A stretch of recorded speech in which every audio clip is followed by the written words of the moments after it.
Arnold Schwarzenegger, what a legend. He's played a brutish barbarian with an Austrian accent.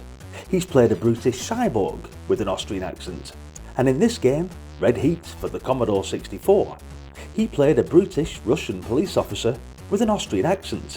The man's acting talent exceeds the width of his biceps. The cop, Ivan Danko, an officer from Moscow homicide. The perpetrator, an international drug trafficker named Viktor Rostavili. The place, a Moscow hothouse. The first stage is a horizontal beat-em-up, where Ivan is caught short by a hit squad of Rostavili's men. His only means of defence are a powerful punch and a lethal headbutt. His upper torso flexes through scrolling screens, punching and headbutting criminals and ducking their blows. It is a side-on scrolling cinema screen, where only the top half of a naked Arnie is shown in front of a detailed background.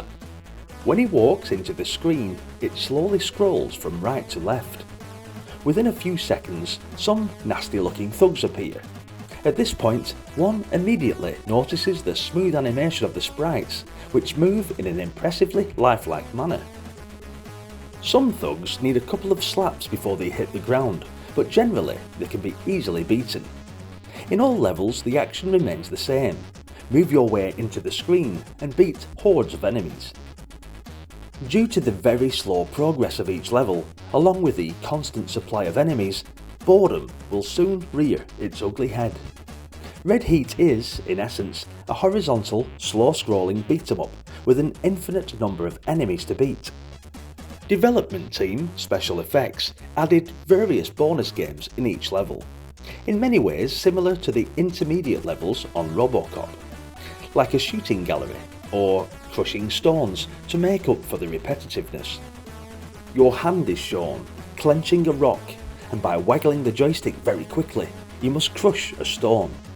Not the sort of practice you'd expect from your normal Bobby on the beat, but then again, Arnie isn't, is he? Once the first wave of enemies is beaten, the next one appears, who have to be treated in the exact same way.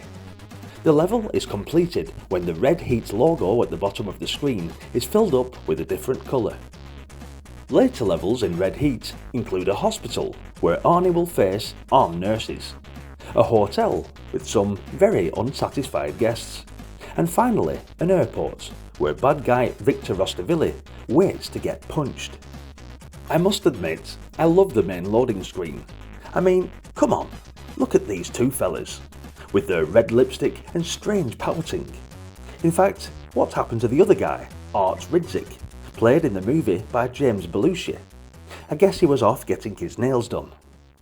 Lack of variation will put off most players as soon as they find out Red Heat is nothing more than repeating the same joystick movements over and over again. But a lot has to be said for the great graphics.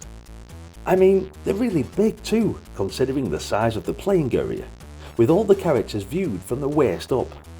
For once, you actually do get a feeling of depth to people too, and they're well animated.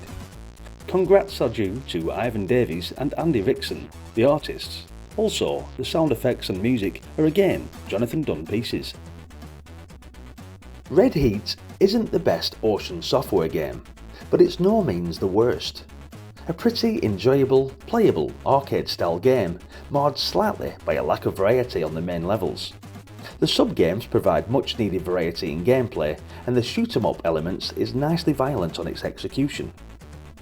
On the other hand, repetition does creep in, to what is an above-average but slow-moving beat-em-up.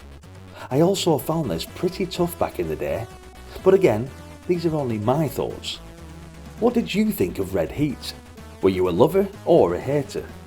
Let me know in the comments section, and please don't forget to hit the like button and consider subscribing to the channel to follow me on this epic nostalgia journey to revisit some classic Commodore titles. Stick around to see some more suggested titles coming up right now. Thanks for watching, and I hope to see you there. Bye for now.